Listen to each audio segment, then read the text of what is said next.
Shalom mes frères, mes sœurs, une fois de plus, soyez bénis chez vous au nom puissant et glorieux de notre Seigneur Jésus-Christ.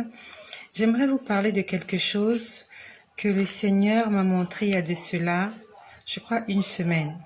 Je crois que c'était la semaine dernière qu'il me l'a montré. Je l'avais noté mais je n'avais pas eu le temps de vous l'expliquer. Et je vais vous en parler ce soir parce que c'est très important. Le Seigneur m'a montré le parcours de l'homme sur la terre. Et avant que je ne vous fasse ce partage, j'aimerais répondre à une sœur qui m'a écrit. Il y a une sœur qui m'a écrit et qui m'a dit que pendant qu'elle était en train d'écouter un de mes partages, qu'elle avait appelé sa voisine pour venir écouter, mais quand sa voisine est venue, sa voisine m'a vue et elle a dit qu'elle ne pouvait pas écouter les messages d'une femme qui se maquillait. Alors, j'aimerais juste vous dire que je suis naturelle là où je vous parle. Je n'ai jamais été aussi naturelle. Je n'ai pas de faux cils, je n'ai pas de faux sourcils, je n'ai pas de rouge à lèvres, je n'ai pas toutes ces choses. Donc, quand j'ai lu le message de cette sœur, en fait, j'ai été un peu attristée et ça m'a fait rire. Avant de juger la personne, il faut d'abord écouter ce que la personne a à dire. La Bible nous dit dans Job 33, Dieu nous parle tantôt d'une manière, tantôt d'une autre. Dieu peut utiliser un fou dans la rue pour te parler. Dieu peut utiliser un petit enfant dans ta maison ou même à l'extérieur de ta maison pour te transmettre un message. Dieu peut utiliser une prostituée pour te parler. Si un jour tu rencontres une prostituée dans la rue et qu'elle te dise « Monsieur, madame, n'allez pas par là » parce que par là, on est en train d'arrêter les gens. Est-ce que tu ne prendras pas au sérieux la parole de la personne parce qu'elle est prostituée, parce qu'elle est habillée comme une folle? Il faut d'abord écouter le message. Donc, il y a une sœur qui m'a écrit, qui m'a dit que sa colocataire n'a pas voulu écouter mon message parce qu'elle a dit que je me maquillais et que je me décapais la peau. Je me décape pas la peau. La couleur que vous voyez, c'est ma couleur naturelle. Je me décape pas la peau. Je mets pas de maquillage. Je n'ai pas de rouge à lèvres. Voilà. Je n'ai pas de sourcils. Je n'ai pas des crayons. Parce que si j'avais le crayon, ça allait se dessiner là quand j'enlève comme ça. Ça allait quitter. Si j'avais des faux cils, c'est même pas possible de frotter ses yeux comme ça quand on a les faux cils. Pour celles qui mettent les faux cils, elles savent de quoi je parle. Moi aussi, je mettais des faux cils. Et quand on a les faux cils, on peut pas frotter ses yeux comme ça. On les gratte comme ça, là. Et ça fait très mal. Voilà. Donc, c'était juste pour répondre à ma sœur qui m'a écrit, qui croit que je me maquille, qui croit que je me décape la peau. Non, je suis naturelle. Car Jésus-Christ m'a dit, soyez naturel. Donc, j'aimerais vous faire ce partage. C'est une image que le Seigneur m'a montrée, je crois que c'était la semaine dernière. C'était la semaine dernière que le Seigneur m'a montré cela. J'étais en face d'une espèce, il me montrait comme un film. Et j'ai essayé de retracer ce film-là sur un papier. Le Seigneur me montrait comme c'était une image. Je voyais une route. Alors vraiment toujours en train de juger les apparences des autres. Ben voilà, là c'est ma sœur Katia qui parle. Voilà, il faut pas juger les apparences. Quand vous voyez quelqu'un, écoutez d'abord ce que la personne a à vous dire. Peut-être que la personne a à vous donner un message qui va vous sauver la vie. Donc c'était juste une parenthèse de cette sœur-là qui m'a vue sur les réseaux sociaux et qui n'a pas voulu écouter mon message parce que d'après elle, je me maquille, je me décape la peau. Voilà, je me décape pas la peau. Je mets pas de produits éclaircissants. Je mets pas de maquillage, je me maquille pas. Voilà, c'est mon visage, c'est mon teint. Mes cheveux sont naturels. J'ai des cheveux naturels. Mes cheveux sont pas défrisés. Je mets pas de faux cheveux. Je mets plus. Avant, j'en mettais. Mais c'est vraiment sous la recommandation du Seigneur que je ne mets plus. Et raison pour laquelle beaucoup de gens m'enfuient. Voilà, beaucoup de gens m'enfuient. Beaucoup de gens m'ont même supprimé parmi leurs amis parce que je ne leur ressemble plus et parce que je parle de l'enfer. Voilà, je sais qu'il y a beaucoup de gens qui m'ont supprimé dans la liste de leurs amis parce que je parle de l'enfer et pour eux, ils n'aiment pas entendre ce genre de message. Pourtant, c'est le message des fins de la temps. C'est le message du fin des temps. Excusez-moi, excusez-moi. Donc, je reviens sur mon partage. Ça s'est passé la semaine dernière. Le Seigneur m'a montré une image. C'était une image, je pouvais voir une route. Une route.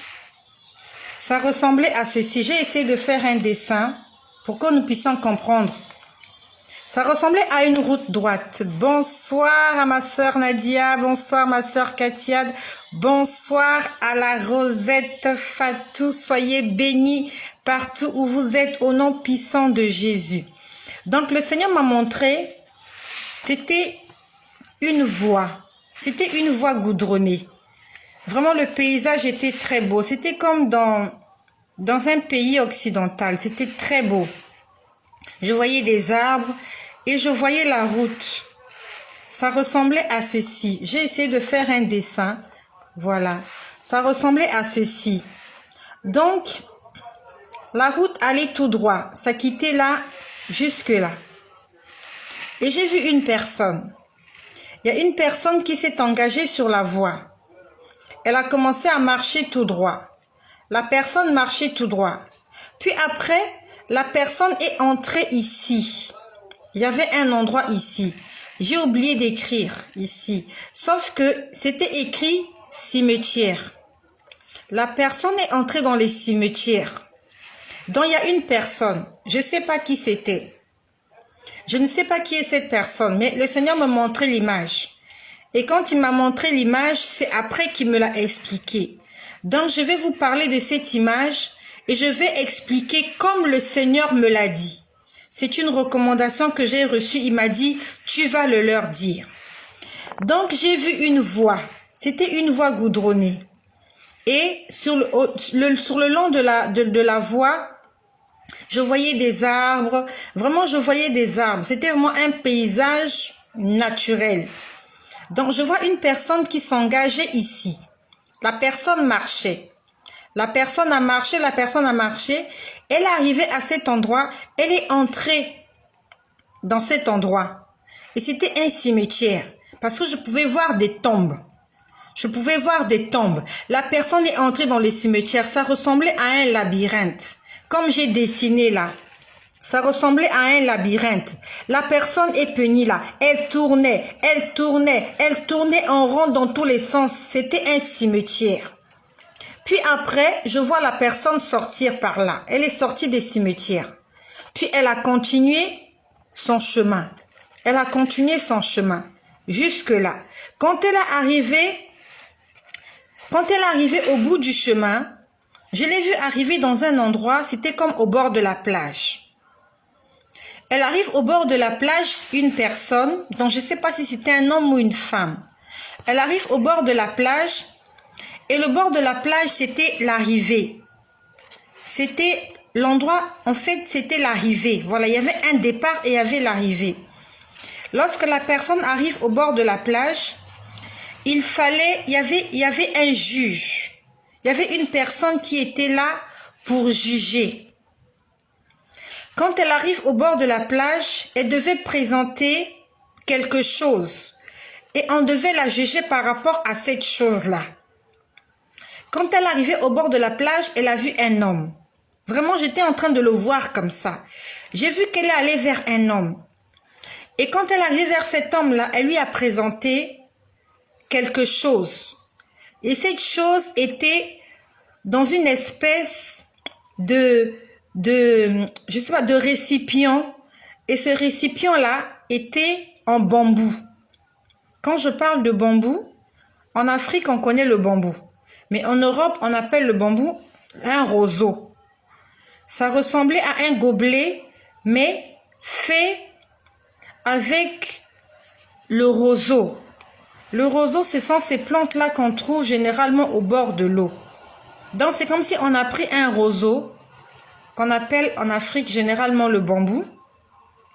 On a coupé sous forme de gobelet et on a mis à l'intérieur quelque chose. Il y avait un cocktail de fruits. C'était un cocktail de fruits. qu'elle a présenté à quelqu'un. La personne a pris le cocktail, a goûté le fruit. Et quand la personne goûtait, moi aussi je pouvais sentir le goût de ce cocktail de fruits. Mais c'était vraiment un cocktail de fruits, c'était un mélange de fruits écrasés. C'est comme si vous avez pris la papaye avec de la mangue, avec de la pomme. Mais c'était vraiment un cocktail de fruits naturels. Fruits exotiques naturels. Donc c'était vraiment un mélange de fruits. Ça donnait un goût assez spécial. C'est bizarre, mais j'ai senti ce goût dans ma bouche. Puis après, je vois arriver une autre personne. L'autre personne aussi arrive. Donc c'est comme si la personne aussi a pris le même chemin. Et arrivé, il arrive à l'arrivée, excusez-moi la répétition. C'est comme une course. Vous faites la course, il y a un point de départ et à l'arrivée. Donc l'arrivée, c'était le terminus. Donc je vois quelqu'un d'autre arriver. Et une autre personne qui arrive, et cette personne, quand elle arrive à cet endroit, on lui dit, mais il est où le fruit que tu dois nous présenter? C'est toujours la personne qui était là, qui devait goûter le fruit, qui devait goûter ce que les personnes présentaient. Et cette personne-là, elle dit, en fait, elle s'étonne. Je vois la personne s'étonner. La personne dit quoi? Je devais apporter quelque chose. Le monsieur lui dit, oui, quand tu arrives ici, tu dois apporter quelque chose que moi je dois goûter et je dois te juger par rapport à ce que tu m'apportes. Et la personne était étonnée qu'on lui demande quelque chose à l'arrivée. Quand j'ai vu cette image, je n'ai pas compris. Je dis bonjour à toutes les personnes qui viennent de se connecter. Pour bien comprendre le message, je vous en prie, allez encore écouter le début de ce message parce qu'il est assez long. Donc j'ai vu quelqu'un s'engager sur une voie. Il y avait le départ et l'arrivée. Et au milieu de la voie, la personne est allée s'aventurer dans un cimetière. Ça ressemblait à ceci. J'ai essayé de vous faire un dessin. Donc le départ, c'était ici. La personne est allée tourner ici et s'est retrouvée là à l'arrivée. Et quand elle est arrivée, au bout de sa course, c'était une marche. Elle ne courait pas, mais elle marchait. Quand elle est arrivée au bout de sa course, elle a rencontré quelqu'un. Le bout de sa course, c'était la plage. Je l'ai vu arriver à la plage. Puisque je pouvais voir la mer d'un côté et le sable de l'autre côté. Et on lui a demandé quelque chose. La première personne a présenté un cocktail de fruits, des fruits naturels, qui se trouvait dans un verre. C'était un verre en bambou. Après, il y a une deuxième personne qui arrive. Et la deuxième personne qui arrive, elle est venue les mains vides. On lui a demandé, mais tu n'as rien amené? La personne était surprise. Elle disait, il y a quelque chose à amener. On lui a dit, oui, quand tu arrives ici, il faut que tu nous présentes quelque chose. Et cette chose-là que je vais goûter, que toi tu as faite, va déterminer la note que je vais te donner. Quand j'ai vu cette image, personnellement, je n'ai pas compris. Le Seigneur m'a dit, c'est la vie de l'homme. Il m'a dit, ce que tu as vu, que je t'ai montré, c'est la vie d'un homme. La vie d'un homme commence à un point B et ça se termine à un point A, commence à un point A, et se termine à un point B. La vie d'un homme, c'est comme sur une route droite. Mais sauf que, comme je vous ai dit, la route était droite. C'était tellement facile d'aller droit. Mais la personne en chemin est entrée dans des cimetières. Le Seigneur m'a dit, les cimetières représentent toutes les choses qui nous éloignent de lui. Le cimetière, c'est la mort. Au cimetière, on met des morts, on met des cadavres, il y a des tombes. La Bible nous dit, le salaire du péché, c'est la mort. Donc, le Seigneur m'a dit que la personne, quand elle est entrée dans les cimetières, c'est quand elle était en train de pécher. C'est tous les péchés qu'elle a commis. Donc, pendant que tu commets les péchés, tu tournes en rond. La personne tournait en rond, c'était comme un labyrinthe. C'était comme un labyrinthe. Moi, je voyais ça sous forme d'un cimetière. Je voyais des tombes. Le Seigneur m'a dit, c'est pas un cimetière, c'est sa vie de pécheur. Donc, il naît, la personne naît ici. Je ne sais pas quelle est ta date de naissance. Moi, je suis née le 23 août. Donc, demain, le 1er août, dans 24 jours, ça sera mon anniversaire. Donc, quand tu es né, c'est le point 0. Après, tu marches. Et quand tu commences à prendre conscience du bien et du mal, tu te mets à pécher. C'est ce que la personne faisait. Quand elle péchait, elle tournait en rond. C'était comme un labyrinthe. Elle était perdue. La personne était perdue. Puisque même quand je voyais l'image, je me suis posé la question de savoir qu'est-ce que cette personne est allée chercher dans les cimetières alors que la voie était toute droite. La voie était droite, mais elle est entrée dans les cimetières. Elle tournait. Je voyais la personne tourner parmi les tombes. Je ne sais pas qu'est-ce qu'elle cherchait. Donc, au départ, je ne comprenais pas. Mais c'est après que le Seigneur m'a expliqué que les cimetières, c'est le péché. Le cimetière, c'est la mort. Et si cette personne était restée là, cette personne n'allait pas être sauvée. Ne reste pas dans le péché. Retrouve le chemin que Dieu a tracé pour toi. Le chemin que Dieu a tracé pour toi, c'est Jésus-Christ, parce qu'il a dit « Je suis le chemin ». Peut-être que tu t'es égaré. Tu t'es égaré du Seigneur. Tu es en train de passer des moments difficiles. Et tu sais que tu es loin de Dieu, que le Seigneur n'est pas content de toi.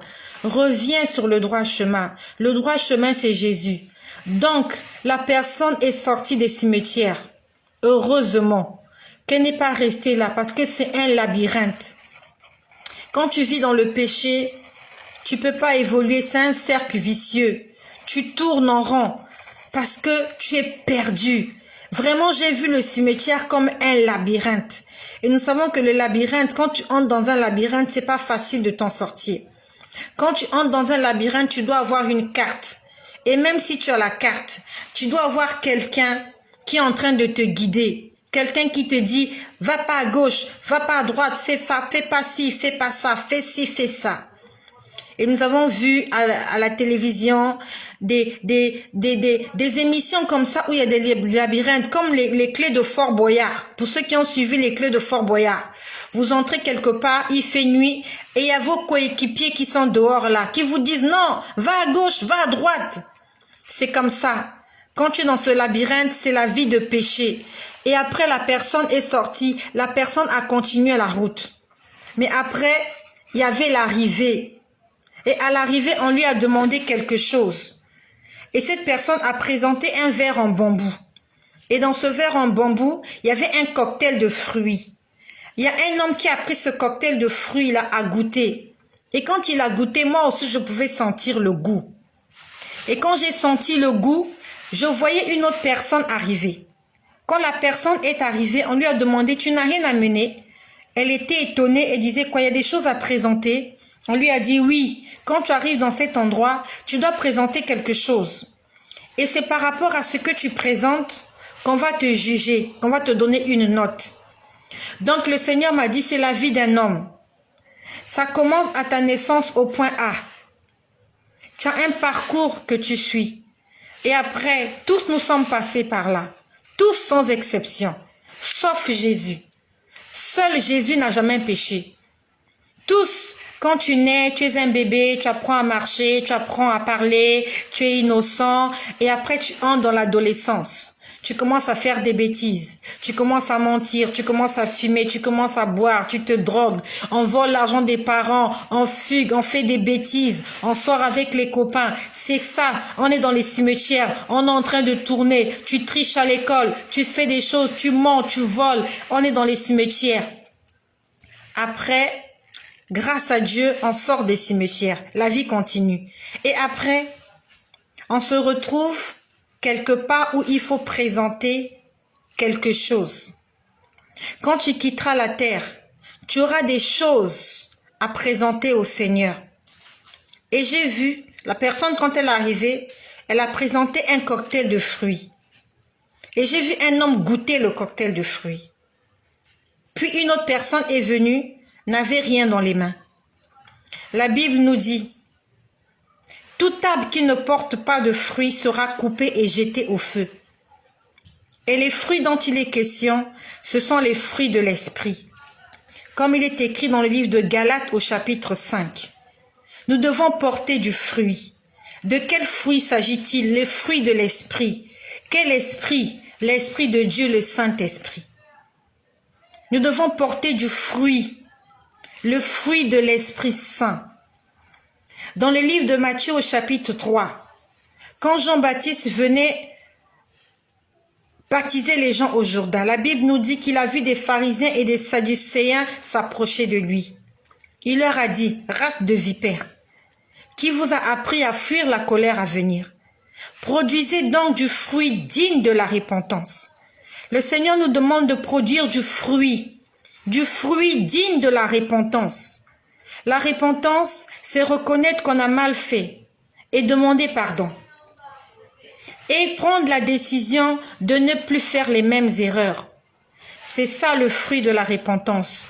Tu étais menteur, tu étais menteuse, tu étais voleur, tu étais voleuse, tu étais adultère, tu étais impudique. Quand tu demandes pardon au Seigneur, il faut que tu produises du fruit digne de ta repentance. Tu as demandé pardon au Seigneur, alors tu ne fais plus les mêmes erreurs. Et tu produis du fruit. Et ce fruit-là, c'est un fruit digne que le Seigneur aime, que le Seigneur va manger, que le Seigneur va goûter, va apprécier. C'est ça le fruit de l'esprit. Et quand nous allons terminer notre vie sur terre, comme cette personne que le Seigneur a montré, Dieu va nous goûter. Dieu va goûter chacun d'entre nous. Et quand je dis goûter chacun d'entre nous, ce sont des choses spirituelles. Dieu va goûter le fruit que tu vas lui apporter.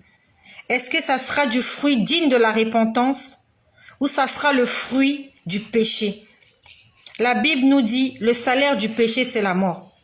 Le fruit du péché tue. C'est comme le fruit défendu. Ça tue. Est-ce que tu vas présenter au Seigneur le fruit de l'arbre de vie ou tu vas lui présenter le fruit de la mort? J'ai vu une personne arriver, avait fait un cocktail de fruits. Et j'ai vu un homme tourner et goûter.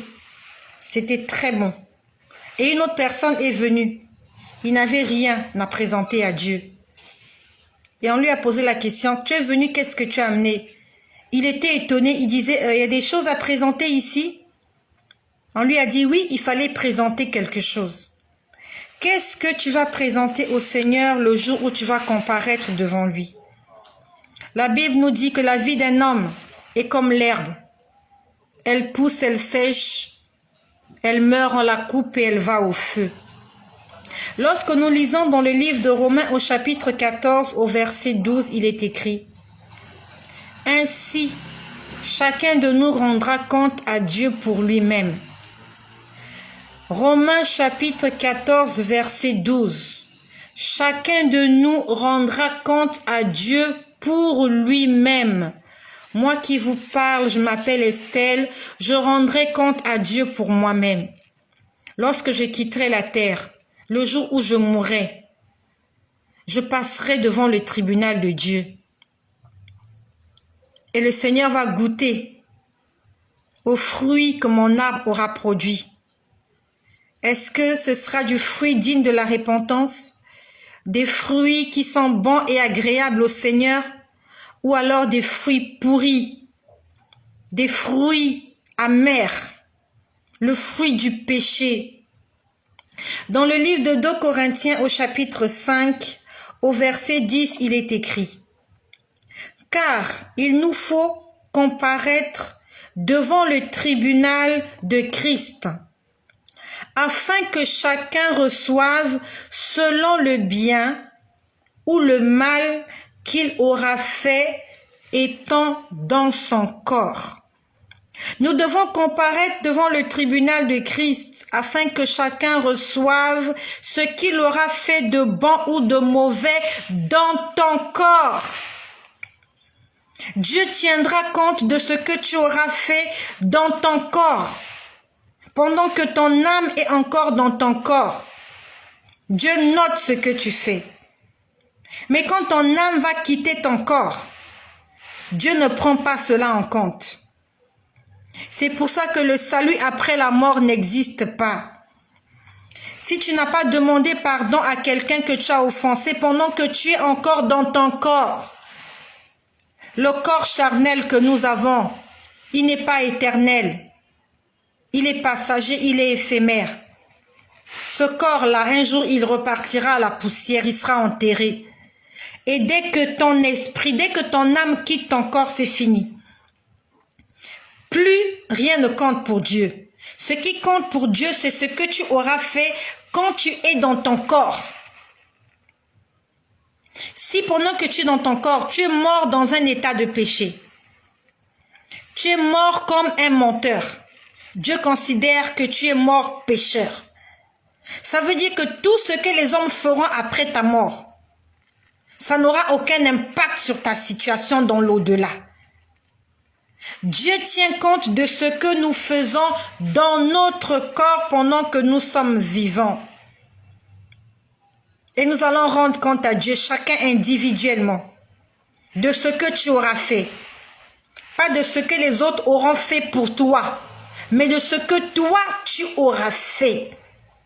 Comment est-ce que tu vas terminer ta vie? Dans un bar, dans un bistrot, en train de danser de la musique profane, en train de te saouler, en train de faire la fête avec tes amis. La situation dans laquelle tu vas mourir, c'est la situation que Dieu prendra en compte pour te juger. Si après ta mort, tes frères, tes sœurs, tes amis, ton père, ta mère t'amènent à l'église pour prier pour toi, Dieu ne prendra pas ça en compte. Dieu va prendre en compte ce qu'ils auront fait. Parce que ça ne sera pas toi qui auras fait ça. Ce sont tes parents qui vont t'amener à l'église. C'est ta femme, c'est ton mari, ce sont tes proches qui vont t'amener à l'église pour ta messe. Pour prier pour le repos de ton âme. Dieu ne prendra pas ça en compte parce que ton corps ne sera plus en mouvement par l'âme et l'esprit que Dieu a mis en toi. C'est pour ça que pendant que tu es vivant, nous devons faire des choix. Fais le choix pendant que tu es vivant. Le salut après la mort n'existe pas. Ne nous laissons pas berner par de fausses doctrines. Lisons la parole de Dieu et cherchons la vérité dans la Bible. La Bible ne nous parle pas du salut après la mort. La Bible nous parle du salut d'un homme pécheur qui reconnaît et qui accepte de se confesser. Si tu ne te confesses pas pendant que tu es vivant, après la mort, il n'y a pas de confession. Lorsque nous lisons l'histoire de l'homme riche et du pauvre Lazare, le pauvre Lazare, il était au sein d'Abraham dans le repos. Et l'homme riche, qui avait profité de ses richesses, qui croyait que c'était suffisant sur cette terre, il s'est retrouvé dans un lieu de tourment. Et quand Jésus a expliqué cette histoire, Jésus n'a jamais dit que l'homme riche est sorti de cet endroit.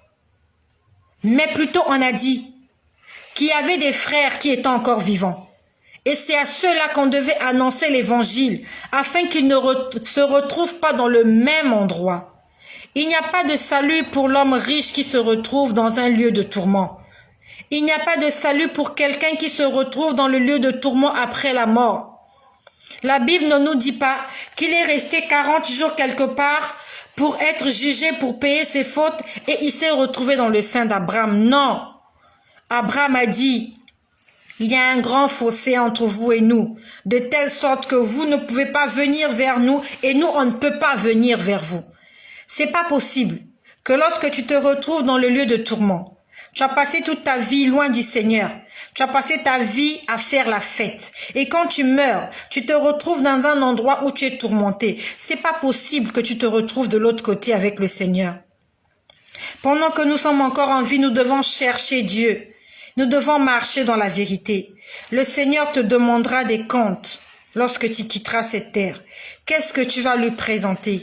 Qu'est-ce que tu diras à Dieu de la façon dont tu te seras comporté sur cette terre? Le salut est individuel. Ne nous laissons pas tromper par tout ce que nous entendons sur les réseaux sociaux. Cherchons nous-mêmes la vérité. Cherche à connaître la vérité. Lis la parole de Dieu. Est-ce que la parole de Dieu te parle du salut après la mort? Est-ce que la parole de Dieu te parle d'un purgatoire où tu passeras 40 jours à être nettoyé de tes péchés? La Bible nous parle d'un feu éternel qui ne s'éteint jamais et qui consumera tous les rebelles. Le rebelle, c'est celui-là qui a entendu la parole de Dieu et qui n'a pas voulu obéir. La Bible nous dit, ce ne sont pas tous ceux-là qui m'appellent Seigneur, Seigneur, qui hériteront mon royaume. Seuls ceux-là qui font la volonté de mon Père. Seuls ceux-là qui font la volonté de Dieu hériteront le royaume des cieux. Tous les chrétiens n'iront pas au ciel. Tous ceux-là qui s'appellent fils ou filles de Dieu n'iront pas au ciel. Seuls ceux-là qui font la volonté de Dieu. Et c'est quoi la volonté de Dieu? C'est fuir le péché. La volonté de Dieu, c'est de régir son cœur par de bonnes œuvres, de régir son cœur avec notre bienveillance, notre bienfaisance, régir son cœur en obéissant à ses commandements. Est-ce que nous obéissons aux commandements de Dieu? Les commandements de Dieu, tu ne mentiras pas, tu ne voleras pas, tu ne commettras pas d'adultère. Honore ton père et ta mère. Est-ce que nous obéissons à cela? Les commandements de Dieu, c'est celui qui ne pardonne pas à son frère, Dieu ne lui pardonnera pas non plus. C'est ça les commandements du Seigneur. Est-ce que c'est ce que nous respectons? Ou bien nous sommes sur la voie large, où nous voulons faire tout ce que nous voulons. Chacun fait ce qu'il veut, mais il espère quand même hériter le royaume des cieux. Tu appelles Jésus-Christ Seigneur, c'est pas mauvais. Mais obéis-lui, c'est mieux. Parce qu'il a dit, ce ne sont pas tous ceux-là qui m'appellent Seigneur qui entreront chez moi. L'appeler Seigneur, c'est pas suffisant. L'appeler Dieu, c'est pas suffisant. L'appeler Sauveur, c'est pas suffisant. Si tu fais la volonté de Jésus, si tu fais la volonté de Dieu, alors tu hériteras le royaume des cieux. Aujourd'hui, 31 juillet, c'est pas la fin du monde, Jésus n'est pas encore revenu. Il y a des gens qui sont morts ce matin. Des gens continuent à mourir. D'autres vont mourir ce soir. D'autres vont mourir demain 1er août. Est-ce qu'ils vont aller au ciel? Est-ce que le Seigneur, en goûtant leurs fruits, pourra leur dire que ce fruit est le fruit de la repentance, d'une repentance sincère?